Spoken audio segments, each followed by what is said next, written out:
Ya, terima kasih Anda masih bersama kami. Bagi Anda yang baru saja bergabung, kami hadirkan kembali 3 berita utama hari ini. Si Jago Merah menghanguskan sejumlah rumah warga dan 2 unit kendaraan di permukiman padat penduduk di Kota Makassar. Sudah ditetapkan sebagai tersangka, pihak keluarga korban bocah penganiayaan oleh paman justru ingin pelakunya dibebaskan dari hukuman. Jelang Maulid Nabi, pedagang ember kebanjiran pesanan, bahkan omsetnya mencapai 10 juta rupiah per hari.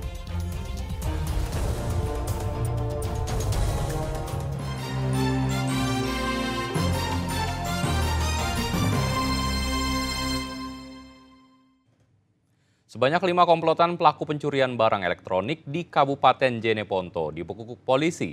1 pelaku terpaksa mendapat hadiah timah panas lantaran berusaha kabur.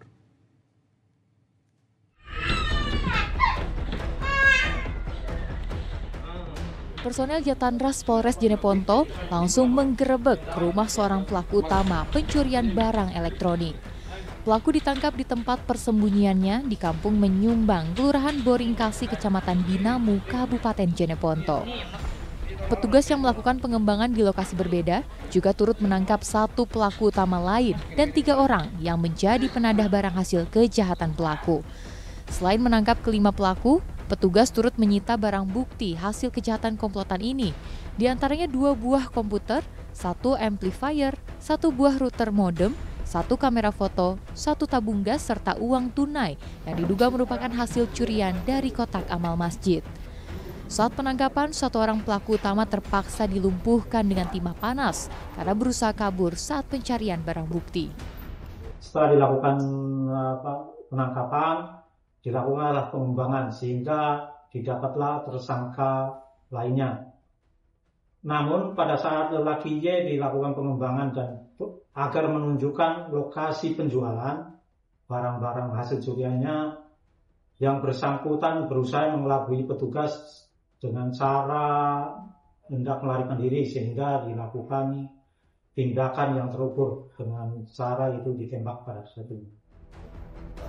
Ke-5 pelaku ditangkap atas pencurian barang elektronik yang terjadi di 3 lokasi berbeda, yakni kantor Lurah Pabiringa, sebuah masjid di desa Monro, serta di kantor Kementerian Agama Jeneponto.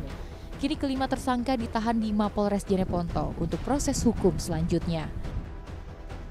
Raisa Habu melaporkan dari Kabupaten Jeneponto.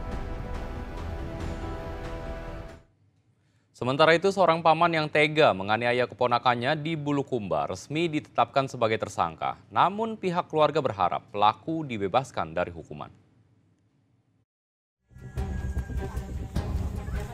Rasa trauma tak terperi dirasakan bocah 10 tahun yang mendapat tindak kekerasan oleh pamannya sendiri.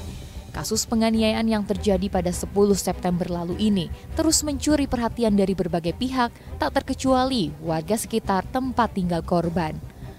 Warga yang merasa miris dengan kejadian itu silih berganti berdatangan ke rumah korban yang berada di Desa Bonto Manai, Kecamatan Rilau Ale, Kabupaten Bulukumba. Kedatangan warga ini untuk memberikan bantuan uang tunai kepada korban agar kebutuhannya bisa tercukupi. Diketahui korban tinggal bersama seorang adik, ibu serta neneknya.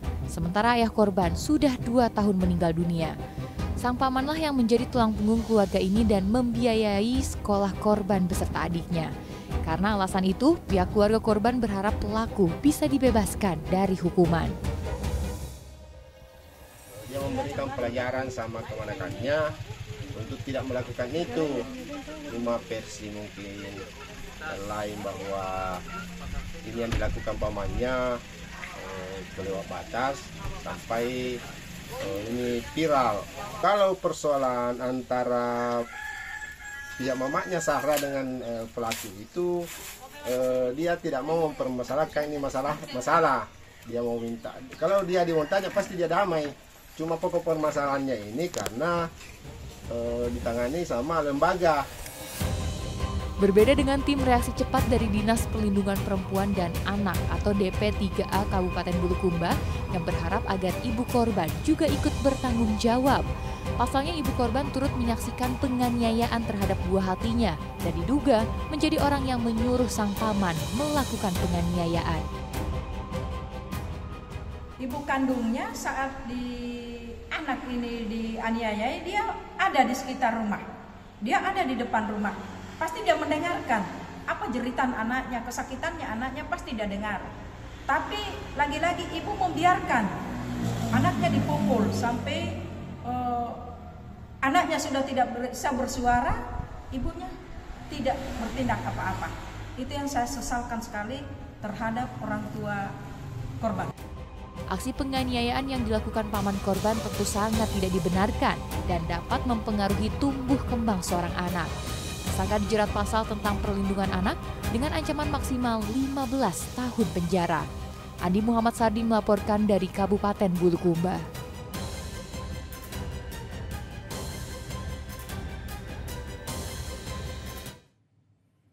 Maulid Nabi jadi berkah tersendiri bagi pedagang ember di pasar tradisional Kabupaten Maros. Dalam sehari, mereka mampu menjual puluhan lusin ember dengan omset mencapai 10 juta rupiah per hari.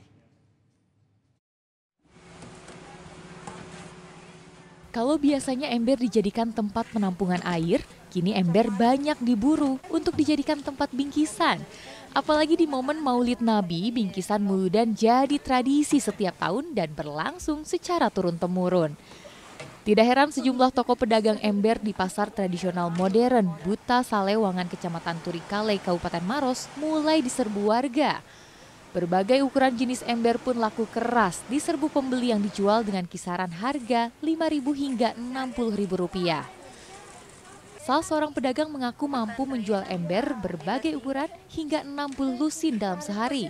Tidak hanya ember, hiasan telur dan pernak-pernik maulid juga banyak diburu pembeli. Tak tanggung-tanggung, omset yang didapat pedagang mampu mencapai 10 juta rupiah dalam satu hari.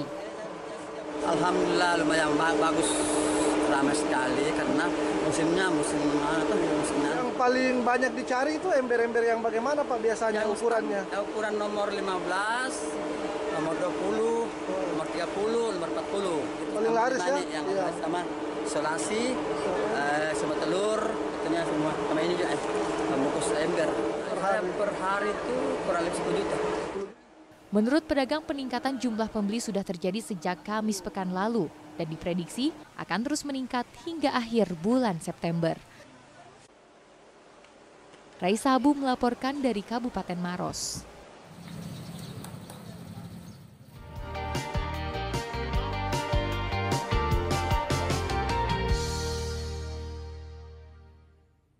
Ya, informasi tadi sekaligus mengakhiri jumpa kita. Atas nama rekan yang bertugas, saya Ridho Yahya mengucapkan terima kasih atas kebersamaan Anda. Selamat beraktivitas dan sampai jumpa.